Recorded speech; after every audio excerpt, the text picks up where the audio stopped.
I remember the first morning of the invasion as a thin, metallic light drawn across a map.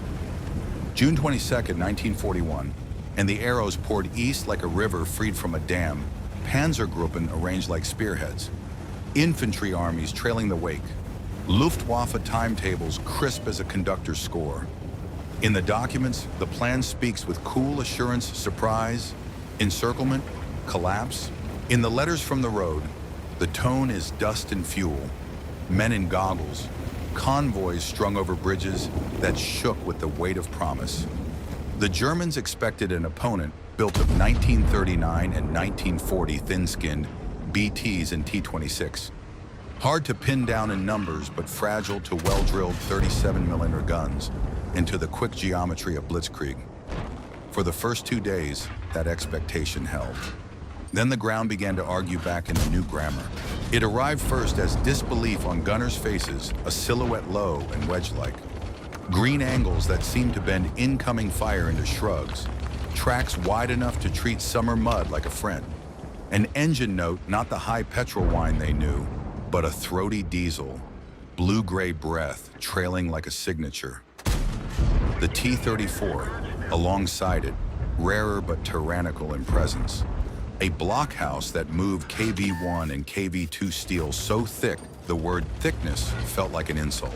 Reports climbed the chain in sentences that still blush with shock. Rounds bounce at 300 mem. Pak 36 ineffective Turklopfer. Doorknocker, the bitter nickname for the little 37 that had tutored Europe and now tapped politely at a fortress. At Reshaped in Lithuania, a KV rolled onto a road junction and made a convoy into a trapped thought. I have the after-action sketch, a black rectangle drawn at the crossroads. Arrows looping around it like water around a stone. Notes in the margin. 88 called satchel charges tried. Rounds ricochet observed. The tank sat for hours, silent and then savage, firing at anything that moved, absorbing the kind of attention that would have unmade a battalion anywhere else. Only when an 88 was dragged close and the gun crew worked with the calm of men who had learned to separate fear from hands did the impasse end. Even then, infantry went forward to place charges like punctuation on a sentence that refused to conclude. The road opened, but the day had already learned a new word, invulnerable condition, but terrifying when the conditions lined up. In Ukraine, around Dubno-Lutsk-Brody, tanks fought in masses the steppe tried to swallow. The German doctrine loved open country reconnaissance to fix, panzers to slash, motorized infantry, and guns to consolidate. Yet in those last days of June, the battlefield filled with Soviet armor thrown in waves, BTs and T-26 in numbers that made planners exhale, and among them T-34s and KVs like rocks in a torrent. A Panzer III commander wrote that he saw his shells slide off a new enemy as if the air had turned to glass. He learned to call for a 50mm gun or a short-barreled IV to aim for tracks or turret rings, to let StuG flatten the courage out of steel so the 88 could do the rest. In those lines, you can hear tactics being invented under punishment. What changed the game was not magic. It was a design that had anticipated a different kind of war. The T-34's armor was not just thick, but sloped, turning thickness into a multiplier. Its 76, 2mm gun, blunt-nosed and honest, could reach into a Panzer's chest at ranges where the German 37mm had to beg. Its Christie suspension let it run like a wolf over ground that made thinner track machines doubt their parents. The KV carried armor like a verdict. To German crews raised on certainty, both machines rewrote the first page of every engagement: where to stand, what to fear, who got to ask the first question. In the first shock, some units did what any creature does when a familiar law fails. They tried the law again. Louder. More 37s fired. More sparks leapt from green cheeks. More disbelief. Bravery ran both ways. But bravery without a workable sentence becomes a cry. Soviet crews went forward in numbers that dwarfed the page. They went without radios in many platoons, waving flags in faith. They went with two-man turrets that made commanders loaders and gunners both. Drowning decision in labor. Many new machines arrived with a promise the factories had not yet learned to keep clutches stiff as grudges. Gearboxes that resented haste. optics clouded by grease and urgency. Commanders who knew what they had were few.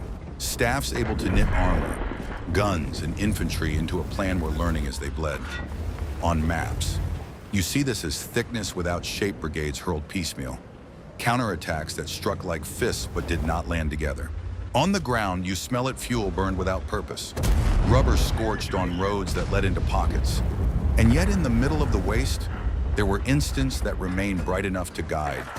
Near Seno and Lapel, T-34s found hull-down folds and turned the tables for hours, eating panzers who had come to eat them. At Ostrov and outside Mtsensk, KV-1s shrugged off flank fire long enough for infantry to escape encirclement lines that had already been sketched in pencil. In forests north of Pskov, a KV-2 made of angles and intent parked at a defile and taught a regiment what it means to be late. These are not myths. They are exceptions that forced revision. German anti-tank doctrine, so confident in cataloging the French campaign, began to write new footnotes in the first week. Aim for the tracks, the vision slots, the joints. Call the 88 sooner. Bring pioneers forward with charges like surgeon's tools. Pull the 50mm pack forward though it hates to run. Trust the dive bombers to soften the unsoftenable.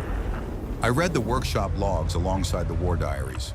The 88, that elegant monster, multiplied its reputations, flak to anti-tank, savior to standard. The Pak 38's 50mm became a passport where the 37mm was an accent that got you arrested. PZ-3 turrets learned new ammunition habits. Passy 4s with short 75s took on a role they had only half rehearsed: smoke, high explosive, a punch at close ranges that could break a track or a nerve. Infantry drilled the unglorious crafts of approach smoke grenades. Cover, the crawl that makes a satchel charge honest. Close assaulting a KV is not a story. It is a minute-by-minute negotiation between instinct and orders. The human body insisting on life while the mind insists on the job. For the Soviets, the game changer arrived with its own shadow. Magnificent armor met brittle organization. Factories were still in the act of being uprooted. Trainloads of jigs and presses streaming east toward the Volga and the Urals. Pools of brand new tanks pooled without fuel. Depots brimmed with machines and starved for spares. Radio nets existed on paper and in the dreams of signal officers. Crews were brave and green in the same breath. A T-34 that could survive a dozen hits died of a seized clutch. A KV that had paralyzed a road for half a day was abandoned when the ammunition truck did not find the turnoff. You can feel the tragedy of potential in the photographs: sleek hulls charred on the edges of wheat, turret hatches open like unanswered questions. Still, the psychological front moved even when the map did not. German crews, used to rolling decisions into the afternoon, learned to fear intersections and tree lines where a sloped cheek might appear. The word T-34 entered conversations at mess tables with the same wary respect reserved for weather. Training circulars grew new paragraphs overnight. Panzer leaders who prided themselves on momentum began to budget minutes for the 88 to be in place and for pioneers to fetch charges. Luftwaffe pilots, bridegrooms of the low sky, were told to expect armor that would ignore their friends' small guns and ask for rockets and 500-kilo persuasions. In the first month of a campaign that believed itself already written, technology had leaned across the table and asked for a rewrite. What was gained by the Red Army was time purchased horribly, squandered frequently, but banked in enough pockets to matter. Time for factories to travel, for crews to harden, for radios to arrive, for tactics to be taught instead of shouted. The T-34 and KV did not stop the invasion in its first stride. They taught it to limp. They bent the learning curve toward winter. They replaced certainty with caution inside the minds of men whose whole art had been certainty. On some roads that summer, you can trace the arc of that change in the scorches panzer columns that once drew long strokes now dotted their way forward, stops where 88s unlimbered, smoke that hung like second thoughts. I walk the fields in late June light and try to hear what the crews heard. Shells striking at angles and turning to screams. Diesel hammers beating inside rib cages. Commanders counting seconds between dive sirens and impact to decide when to run. Men learned new reflexes in hours. A German driver learned to edge toward a T-34's flank, while a gunner rehearsed how to put a round under the chin. A Soviet loader learned the weight of a 76 as a number in his shoulders, while his commander learned to be 2 men at once in a turret that gave him no choice. Both sides learned that machines carrying a future are only as decisive as the systems that feed them. Those systems were being born in fire. By July's first week, the German timetable still looked impressive. Smolensk approached. Kiev threatened. Lines of prisoners like the tails of comets. But the men who would have to carry those timetables across rivers and through cities knew the script had changed. They locked their eyes a little longer on the tree lines. They spoke more often with the 88 crews and the pioneers. They stopped under shade to listen for a diesel that might be a rumor or a new law. On my desk, the files turned heavier in the hand as summer thickens. The question we set ourselves, the one in the title, will not be answered in a single duel or a single roadblock. It will be answered across a season of adjustments, in the space between shock and adaptation, in the long argument between design and doctrine. The first week had written the opening clause with a sloped pen. Smolensk put an exclamation point where the plan had expected a comma. I read the late July diaries and feel the tempo change in the handwriting itself. Crisper pencil cuts where decisions had once flowed like ink. The pincer that aimed to close east of the city kept finding its teeth dulled by small, obstinate minutes, a tree line that coughed T-34s into the open at a range the 37mm could not solve. A causeway stiff with wrecks because a single KV had chosen the right piece of earth and refused to be taught manners. The Luftwaffe still owned noon on clear days. Yet even under that theater light, the old choreography faltered. Panzers halted for the 88s the way sentences halt for semicolons not ending. But admitting that speed now required grammar. I sat once with a gunner who had been with a Panzer III company west of Yartsevo.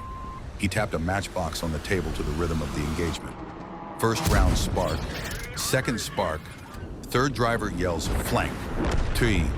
He described the thin mercy of tungsten rounds pissure.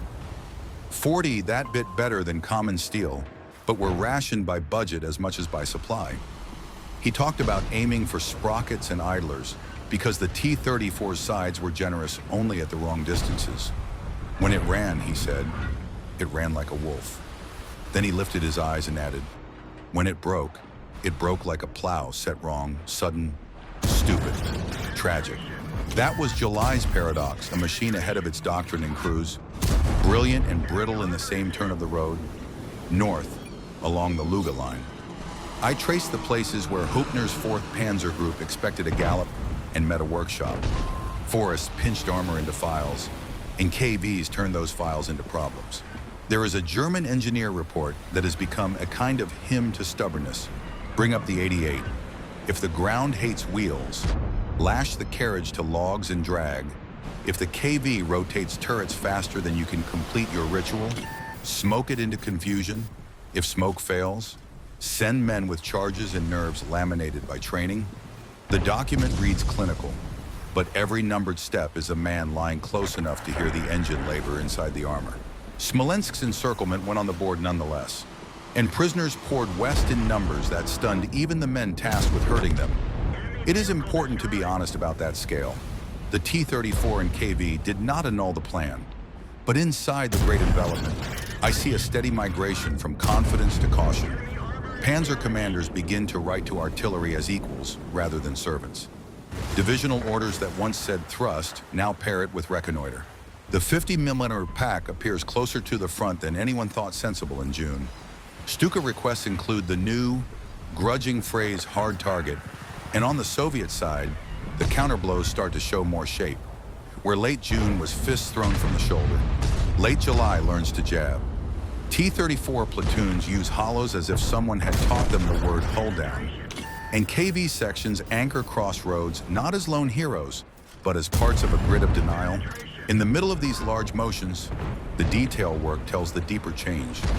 German workshops accelerate field conversions, longer 50mm barrels for Panzer IIIs when they can be had.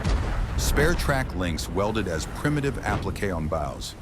Side boxes repurposed as stowage for charges because pioneers are now regular members of the armored conversation. Soviet regiments carve new habits against their will. They learn that a two-man turret steals thought. They improvise by promoting initiative in platoon commanders who must act without orders. They fight for radios. When a set arrives, it is celebrated like good bread. When it fails, flares and flags return with a sigh. Near Mogilev, a river bend turned into a trial.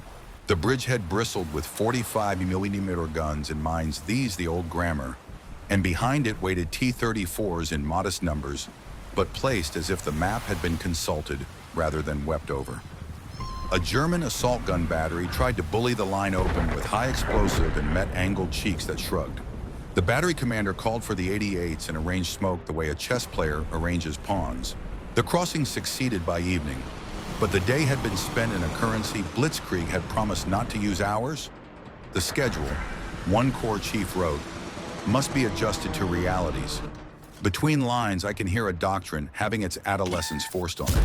Southwest of Kiev, the great sickle began to curve, and yet even there, where the pocket would become enormous and the headlines triumphant, the margins whisper about armored argument. The Dubno-Lutsk shock had already taught Guderian's drivers to respect a low green shape. Now his staff folded that respect into checklists. Keep Panzer IVs with short 75s near to spank with high explosive and brake tracks. Escort motorized infantry closer in the woods, even if it offends the napkin sketch. Bring the 88 forward as a principle rather than as an emergency. Husband tungsten. Keep a StuG staffel on notice not for men, but for that new geometry that wears a red star. The Kursk of 1943 would later make the T-34 into a household soldier. But in this first summer, it is not a poster. It is a rumor that becomes a statistic in the tired eyes of men. A patrol that went boldly last week now idles at the lip of a birch stand and sends the half-track around. Because someone once saw a diesel shadow there. A Panzer III commander who used to keep his turret at 12 o'clock now habitually cranks to 10, wary of a cheek shot from a left-hand tree line. An infantry sergeant who thought tanks were grand now hears the grumble and thinks about hollows and grenades and the new Haftoladum, which he has not yet held, but has already imagined as both salvation and sin. On the Red Army side, potential and catastrophe continue to share a tent. A brigade receives new T-34s, crews that know each other's names, and fuel enough to taste competence, and then drives into an encirclement because the army next door has already vanished into paperwork. A KV troop holds a mile of road long enough for headquarters to flee, then is ordered to counterattack alone into a wood where the 88s have had lunch and are ready to talk. A division commander discovers he owns a battalion of modern tanks and no spare track pins. The factories are dismantling themselves as fast as logic permits. Carriage bolts still warm as they depart east. The machines already delivered fight like ambassadors from a city being rebuilt while on fire. Smolensk finally loosens its grip in August, but the loosening carries a scent the Germans have not yet learned to name winter's rehearsal. Fuel runs longer because stops take longer. Units that used to be sure of the daily dozen surprises now budget for 3 and call it wisdom. Luftwaffe pilots write more often of low clouds and of armor they can frighten, but not always kill. Somewhere near Yelnya, the first persistent Soviet offensive gesture appears, shallow but organized. And in its spear points, the T-34 rides with the modest authority it will one day wear like a uniform. German reports praise flexibility and warn of stubborn armor in increasing numbers. The phrase spares no adjectives and therefore weighs more. I walk a field outside Roslavel where photographs show a T-34 half in a ditch, its left track off the rim. The crew crouched nearby with a rope and a patience that history rarely grant them in narrative. You can almost hear their laughter and curses. They will get the track back on, maybe. They will mount, button, and go. Or they will light the machine and step into the trees and try to be infantry for a while. The KV 50 yards away is black inside, its barrel pointing at a fact no one on either side could ignore. The game had changed. There were still great victories on the invaders' side, and the land still moved west beneath lines of prisoners that seemed to have no end. But in kitchen corners of billets and in field kitchens under camouflage, men revised their private definitions. Invulnerable became invulnerable if mishandled. Our guns suffice became our guns suffice when paired with their friends. Speed became speed plus apparatus. And if you ask me where the change lives most honestly on paper, it is in the liaison logs, more calls to flak units for ground tasks, more minutes spent marrying pioneers to tank companies, more calm sentences that begin, "Artillery will..." The T-34 and KV did not only resist steel, they pulled other arms forward into equality. By the end of the second month, I can write a sentence with confidence that I would have hesitated to draft in June. The Red Army had learned enough to make its new tanks buy time predictably. The Wehrmacht had learned enough to spend time cautiously. Between those two learnings lies the hinge on which autumn will swing. There is a road outside Yartsevo where a burned Panzer and a burned T-34 still face each other in photographs, each declaring the other's competence. The rest of the campaign will ask which system can multiply competence faster than the cold can divide it. September arrived like a cough in the engine, a reminder that momentum cannot be willed, only maintained. The great arrows still pointed east, but they did so with a slight tremor. I hear that tremor most clearly in the files around Mtsensk, where Guderian expected a road race to Oral and found instead a schoolhouse staffed by a brigade commander named Katukov and a cohort of T-34s who had absorbed June and July and chose an ambush over bravado. The Oral-Mtsensk line is not dramatic on a wall map. On the ground, it is a study in edges dark woods pressed close to the road, stream beds that force wheels to confess, rises barely high enough to hide a hull and exactly high enough to matter. Katukov wrote those edges into doctrine with a pencil that might as well have been a chisel. He posted his T-34s in pockets where their sloped cheeks would be all threat and no invitation, held his fire until the range made arrogance a vice, then moved laterally under cover of trees while infantry with grenades in the first awkward-shaped charges worked the flanks. Panzer companies that had once treated tree lines as scenery learned to read them as predators. Mtsensk is the moment in the diary where the underlines begin. German accounts speak with respect, edged by irritation. Ambushes by T-34 in woods. Frontal fire ineffective at usual ranges. Enemy maneuvered under cover to strike our flank. The fix was not romance, but craft. Bring 50mm guns forward, though the manuals dislike it. Task assault guns to strip trees with high explosive before tanks nose in. Marshal the 88s as part of the plan rather than as a rescue.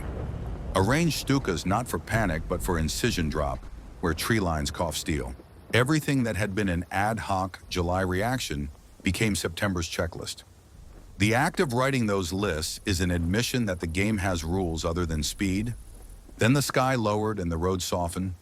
Rasputitsa is a shorter word in Russian than in English, but it takes the same moral stance, no. Clay became an ethic. Tracks that had carried June's confidence rolled into October with a sound like regret.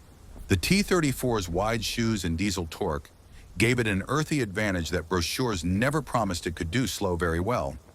The KV, brutal in mass, discovered the double edge of weight unstoppable on hardpan, sullen and splayed in suck mud. German panzers, lighter on paper, were betrayed by narrow track and maintenance intervals planned for summer. The march tables grew nervous. Recovery and pioneer columns took on the stature of line units. Every bridge was a committee. The calendar, which had been a subordinate, began to chair the meeting. I kept 2 notebooks open that month, workshop logs and infantry reports. In the first, you can see adaptation accelerate winter lubricants rushed forward, air filters reworked, spare track links and sand channels stacked like talismans. Field refits for Panzer IIIs to improve punch wherever possible. More high explosive for short barrel IVs to batter obstacles that armor could not reason with. In the second, you can feel the T-34 and KV rewriting bravery into procedure. Anti-tank teams learned to let the big shapes pass and punish what followed: recovery, fuel, the soft organs without which claws are ornaments. Soviet tank brigades, pared down from the failed extravagance of early mechanized corps, went to work as knives rather than as fists. Radios were still rare enough to be events. Flares still mattered, but ambush had acquired a grammar. In forests north of Kaluga, a KV stalled a regimental column at a culvert simply by existing at the proper angle. The 37s did their polite knocking, the 50s bit but resented the taste. The 88s had to be dragged along a path that the forest only grudgingly admitted existed. Pioneers crawled with charges as if approaching an altar. That day ended in the usual composite and 88 up close. Smoke that saved men who deserved it, a final punctuation by blackened infantry who would dream in diesel for months. But the lesson did not burn out with the tank. The next day's orders began with the words, "Assume resistance of heavy armor at," a clause that would have been mocked in June. As October leaned into November, the wind brought a hardness no timetable could soften. Approaches to Moscow wrote the cruel truth of logistics onto every hull. German reports count miles per day with the voice of a disappointed accountant. Fuel convoys wavered across distances that winter had folded. Batteries lost courage at dawn. Rubber became a consumable you could hear leaving. The Luftwaffe's scale tipped against it weather, distance, maintenance crews who could not be everywhere at once. On the Soviet side, factories reached their new addresses and began to remember their own names. Nizhny Tagil, Chelyabinsk. Gorky places that had been railway itineraries in August assumed the personality of production. T-34s arrived with fewer teething sins. KV hulls carried the same mass but met crews with more hours in their hands. Soviet armor remained a patchwork, some brigades green as apples, others schooled by Mtsensk and Smolensk, but the patchwork no longer unraveled when tugged. Moscow's outer arcs Volokholamsk, Istra, Klin, Tula became a belt of arguments decided by seconds and meters. There the T-34's winter virtues took a podium diesel that woke grumpily but honestly, track that floated where others plowed, simple wheels that forgave grime the way a good teacher forgives nervousness. German tanks could and did fight well in the cold. The men inside them were among the best mechanics their age had produced. But they were guests. The T-34 was a local. In snow, that muffled sound and betrayed weight, a low green shape would rise from a ditch at a range measured in heartbeats. Fire once, and be gone while a gunner trained for 2 summers tried to host the wrong season.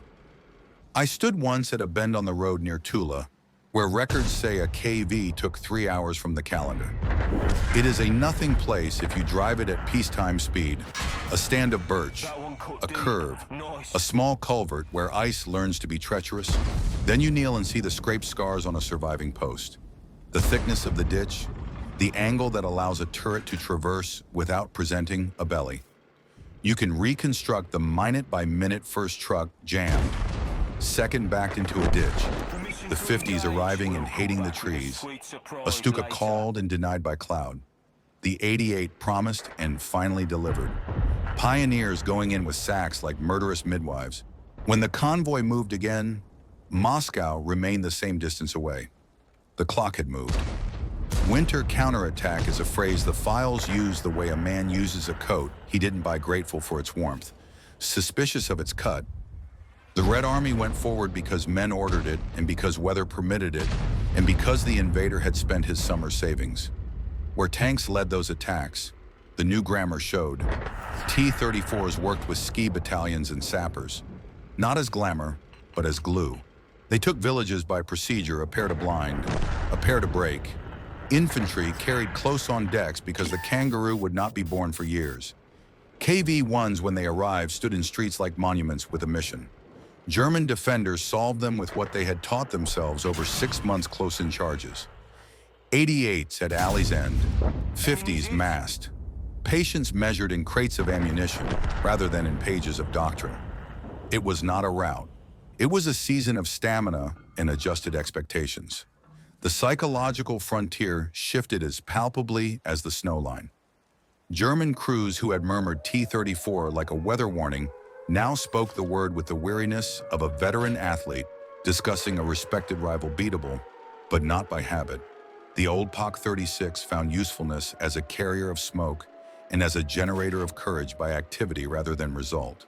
The 50mm PAC-38, a summer hero, became a winter necessity and also a winter problem. Wheels, trails, and men that hated ice. Assault guns found sanctuaries under white sheets where their short 75s could hew infantry. though they envied a future in which longer barrels would exist. The 88s, still the adult in the room, were husbanded like heirlooms and cursed like tutors.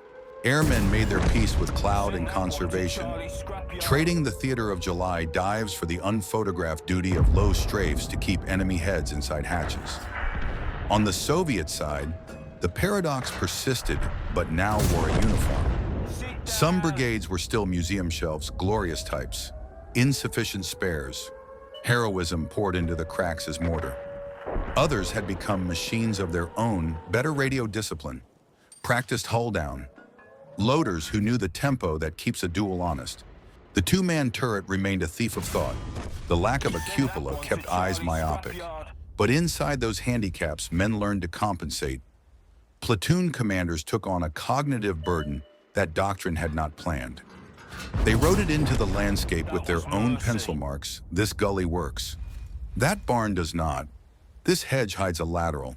That church spire will kill you even after it falls. The Red Army's winter armor was not the poster of 1943. It was something messier and tougher, a set of crews who had learned to borrow the T-34's virtues and lend it their own. I leafed through medical logs in tandem with maintenance returns and realized how much flesh the machines had begun to spare. In June, a KV at a crossroad was a miracle and a funeral. In December, a T-34 in a village could be a life insurance policy for a company that otherwise would have been a list of names. When they broke, they often broke into solvable problems. Crews learned winter rituals start in relays, share batteries, drain radiators at night if fuel is low, sleep on the engine deck to keep your body from deciding against the morning. These are not statistics. They are the increments by which a campaign pivots without making noise. By the turn of the year, the sentence I could not write in June and hesitated to write in August set itself down without my help.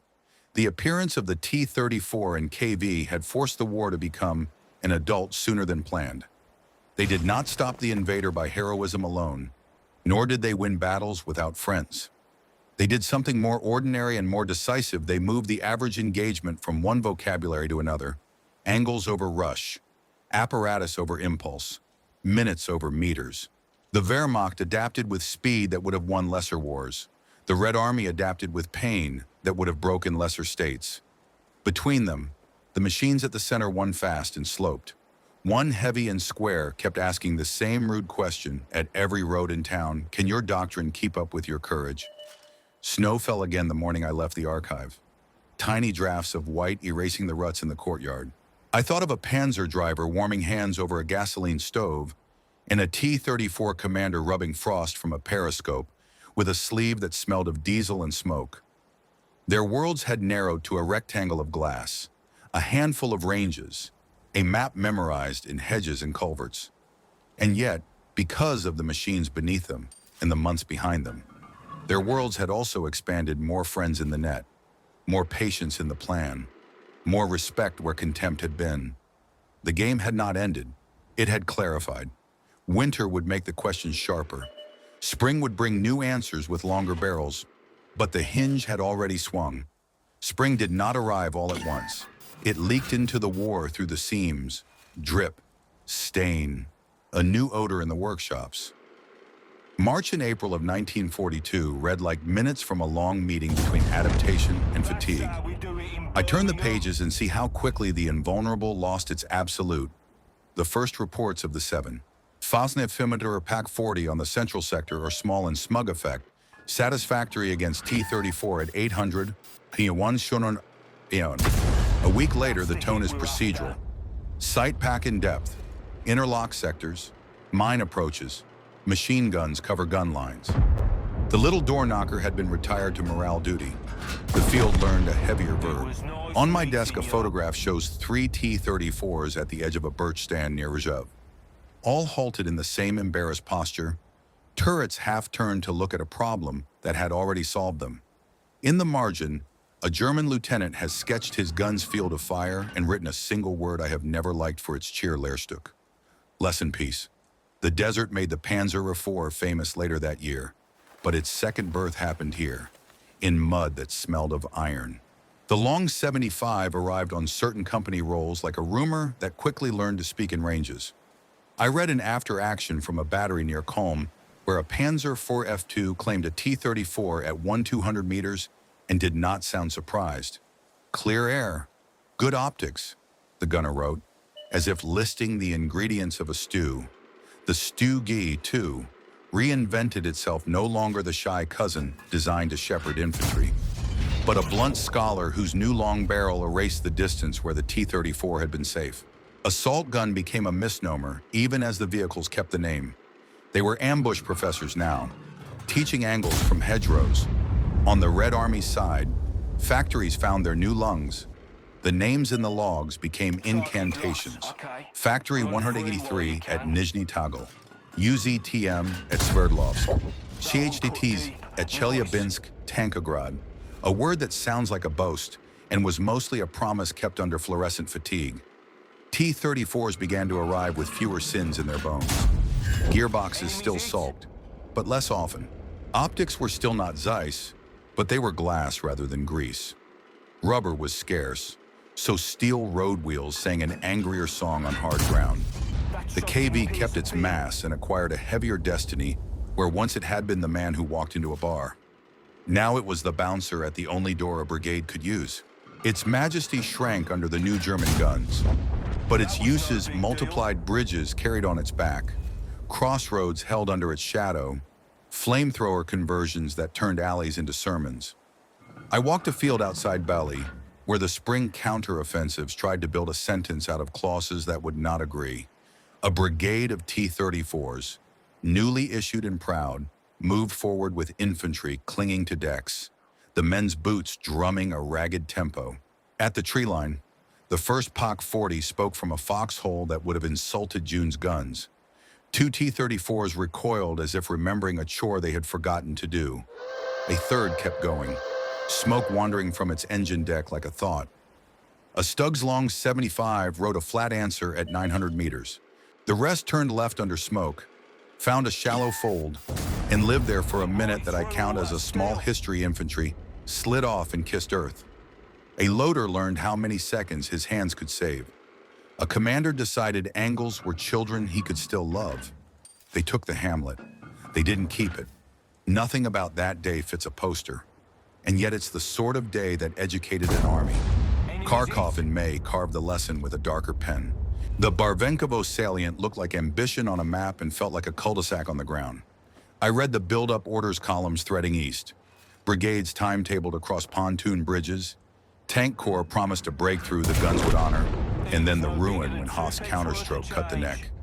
The files are sober encirclement, withdrawal impossible, tanks abandoned after ammunition and fuel exhausted. There are photographs that make historians angry at physics, a yard full of T-34s. Many intact. Hatches open, a KV standing like a monument to a plan no longer in the room. Crews who had learned courage now learned bureaucracy's cruelty. A machine that could take a POP-40's hit could not argue with an empty tank truck. If Barbarossa's first month had been a revelation of Soviet steel, Kharkov's third week was a revelation of how steel without supply is only a prophecy. The Germans were not invulnerable to their own progress.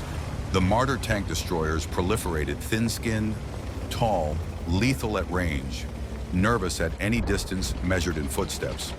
Pack fronts, the word would later become famous, were being assembled in practice, if not yet in doctrine guns sighted to mutual aid. Mines threaded through like wire and linen. Mortars and MGs kept as the quiet teeth that punish the brave. I have a rough sketch from a company commander near Rev that looks like an embroidery sampler, little triangles for guns, dotted lines for arcs, a note that reads, if they come from the cops, fire, no cover in 3. First, he's invisible until late. Across the lines, a tank brigade commander penciled a mirror. Smoke cops. 2 companies left. 1 company hull down at the right to take flank. Infantry forward with grenades. Speed only after smoke. The war had been to school. Both sides were learning the same chapters under different teachers. Zhev itself, those long, attritional arguments by the Volga's upper loops, rewrote my patience as a reader. The KV's thunder there was less about shock than stamina. I have a report of one standing in a street for 6 hours like a man with an oath, taking scars that would have killed a June Panzer with half the attention. and yielding only when ammunition became a word that meant memory. T-34s around the salient learned to work in groups, not yet the deep operations doctrine beloved by textbooks, but a pragmatic choreography, one to show, one to shoot, one to move farther than was comfortable, so that a Pa-40 might swivel its certainty into error. German returns from the same days list broken axles, choked filters, frost-bitten hands repairing torsion bars under canvas that snap like flags in wind. You cannot hold a salient without a maintenance religion. Both sides paid tithes in knuckles and teeth. South at Voronezh and along the Don, summer came back with that arrogant glitter that makes men believe plans are honest. Bluefall Blau opened like a map one might show a dinner guest, but the margins kept muttering. Panzers were now better armed, their long 50s and 75s answering a year-old question with metal. T-34 brigades were more uniform, their crews less lonely in the net. A duel at a kilometer ceased to be a coin toss tilted toward the sloped green.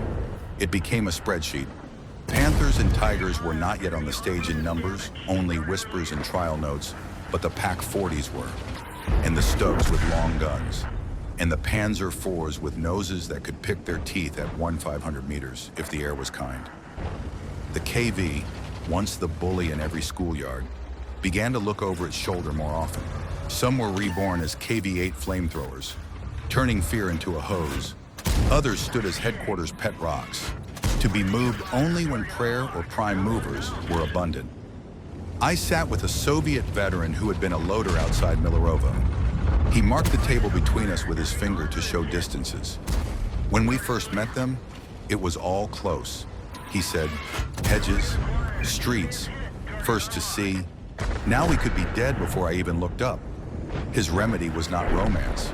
Smoke, he said, and he smiled at the word as if it were a person who had once saved his life.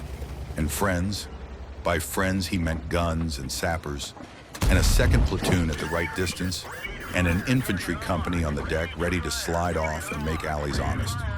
The T-34's gift mobility in ground that hates pretenders still counted. The KV's gift patience under insult still mattered. But the gifts lived longer when a plan held their hands. I watched the year tilt toward its dread center and see how the machines reshaped minds.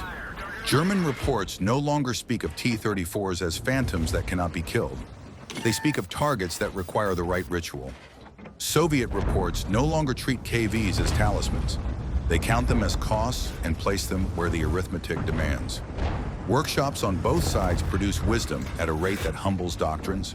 A fitter scratches on a crate lid the order in which bearings must be warmed. A gunner notes that the second sight mark is true only when the air is this clear. A pioneer sergeant teaches a platoon to listen for a rotor sound that means a Stuka found fuel and not courage.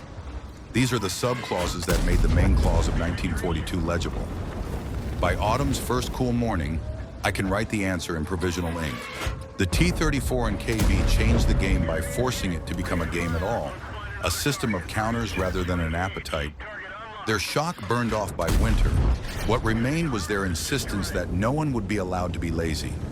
The Wehrmacht, alarmingly quick, changed barrels and habits. The Red Army, painfully quick, changed structures and taught crews to value minutes over meters. Between those changes, the summer's grand ambition bled into the steppe and the city alike. There is a track print near Rzew that hardens from mud to clay to dust across a sequence of photographs. In it, you can see the war learning to walk differently. I close the folder and hear in the hinge the sound of the next season's questions: longer guns, deeper mud, a city on a river with a famous name. The machines that asked the rude question in June will be there to hear the reply. Summer's long promise ran out on the stones of the Volga. The march tables that had looked like rivers on paper were suddenly culverts and puddles on the ground. And Stalingrad turned the armor argument into a whisper fight in rubble. The same T-34 that had run like a wolf across wheat now learned to crouch like a fox in craters. The same KV that had been a moving blockhouse in June became a doorstop in street mouths, engine idling like a furnace as infantry slipped by. In the reports I carry, the word range shrank until it could sit in a palm. Panther sketches lived in notebooks elsewhere. Tigers appeared in ones and twos like rumors with claws near Leningrad, and, later, at the edges of the Stalingrad relief attempt. But inside the city, the duel that mattered was not a kilometer wide. It was a hallway long, and the machine's ancient qualities angle, track, torque were translated into human distances. A T-34 turret peering above a collapsed tram line gave a company the courage to stand. Not because it was invulnerable now that Pot 40s had joined the conversation, but because the rubble erased the long mathematics. German guns that had learned to kill at 1,000 meters found themselves swearing at 50. StuGs with long 75s became surgeons, but sometimes discovered their scalpels pinned by bricks. Anti-tank teams on both sides tightened their rituals until they felt like prayers.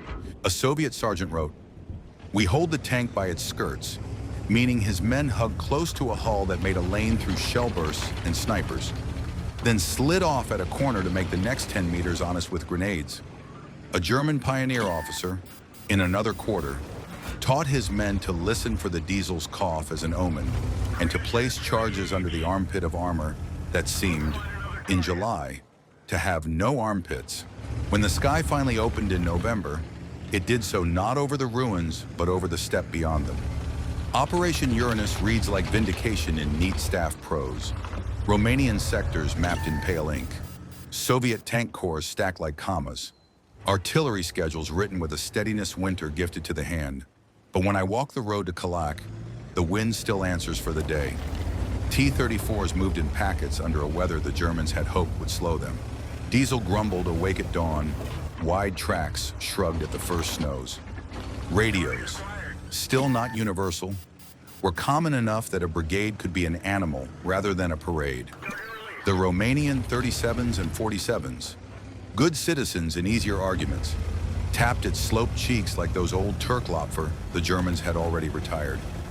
KV-1s were fewer, but when a frozen ravine needed a crossing held or a crossroads bullied into admission, a KV's shadow forced grammar on panic. A colonel's map shows the arcs that make history in one stroke north from Serafimovich and south from Kletskaya. Then the hook at Kalak Bridge seized before the enemy knew paper had become wood. The 26th Tank Corps, all numbers and names in a file, became a photograph of T-34s slithering across a frost-rimed span while sappers thumped rails with hammers to make sure faith and iron agreed. "We are through," the signal said, a sentence as modest as a shrug and as large as a winter. Within days, tractors of flesh, Romanian remnants, German services, odds and ends of an army that had believed in summer flowed east into a bowl whose rim hardened under the feet of tanks and the will of cold. A KV stood in a village lane, like a punctuation mark that forbade continuation. A T-34 pushed a burning truck off the only road because minutes mattered more than mercy. The encircled Sixth Army remained a continent of suffering. But beyond its edges, the duel with which we began took on new grammar. German relief columns came with long guns and new tank destroyers, and the first big cats used with expectation rather than experiment. They drew blood. They wrote their chosen ranges into the air and made crews in T-34s curse the stubborn two-man turret and the lack of a true cupola. Yet the steppe would not restore the old privilege of speed. Fuel was a rumor. Air cover was a negotiation with cloud. The 7.5mm Pak 40 lined approaches like teeth in a saw, and every kilometer of German advance toward the pocket had to be bought with artillery that could no longer be everywhere. "We kill them when we see them," one gunner wrote. But the problem is seeing without being seen. The T-34's winter gifts preserved a margin at the micro-scale drifts as cover. Draws as roads while the macro scale was decided by a thing neither machine could command. Logistics stiffened by frost on one side, desiccated by distance on the other. December's files carry a sound no language can spell, the brittle crack of hard cold under boots. In that noise, the T-34 finished its education as an accomplice in combined arms rather than a soloist. Tank brigades worked with cavalry groups on ski and on hoof, with rifle divisions carried on decks and in lorries, with sappers who had learned that a mine belt is not just a line, but a climate. KV-1s, lightened into KV-1S in some units, traded some imperviousness for mobility and command calm, less monument, more instrument.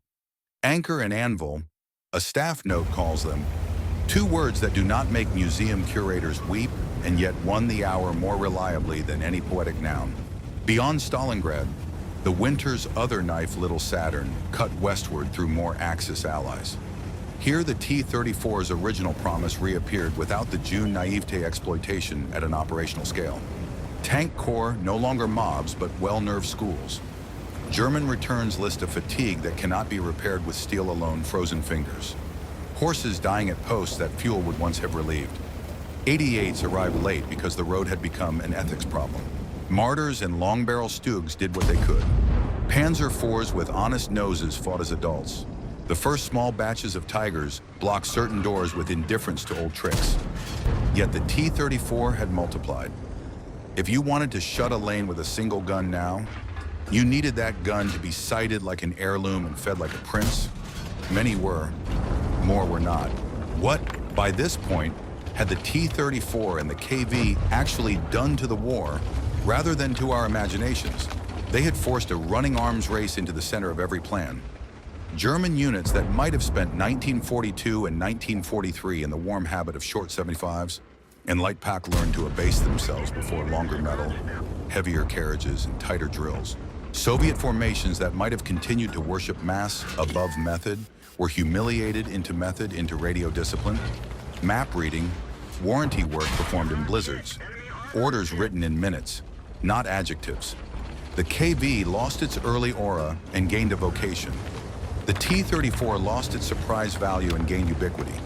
Between those gains and losses, the invasion's sprint slowed into a heave, and the front line stopped being a brushstroke and turned into a wire.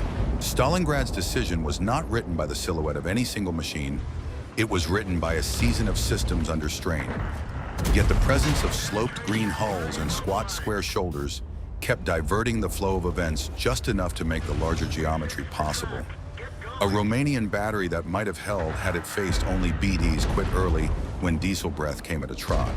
A German column that might have risked a daylight dash delayed for 88s because a KV had once taught it manners. A Soviet corps commander, trained by failure, trusted a handful of fire directions and 4 T-34 packets more than a promise that courage could push a river aside. Those are not headlines. They are hinges. By February, the Volga ice broke into dirty panes and floated past the city's ruin. The records from both sides took on the same pale fatigue as the light. It is safe at last to say the thing that the first days of Barbarossa would have mocked the T-34 and KV did not merely complicate the invader's summer. They ensured there would be a second summer on terms no staff in May 1941 had imagined. They obliged the Wehrmacht to become a slower, heavier creature, and they obliged the Red Army to grow nerves and sinews worthy of the bones they had built. When the Panther arrived in earnest and the Tiger multiplied, they were answers composed not to France but to June 22nd's surprise that did not surprise for long. When the T-34 sprouted a new turret and a New Year's number, it was an admission that radios and vision are armor, too. I keep, as an amulet, a photograph taken after the thaw near Kalach. A T-34 stands on a track churned into pudding, its hull caked to the shoulders, its crew sitting in a row with their boots in the ruts like boys by a river, their faces older than their boots. Behind them, a burned German truck leans at an embarrassed angle, half sunk, half ashamed. Nothing in the frame is triumphant. Everything in it is verdict. The machines in this story never lived up to their legends for long. They did something better. They taught both armies the price of modernity and made them pay in installments until the receipts could no longer be ignored.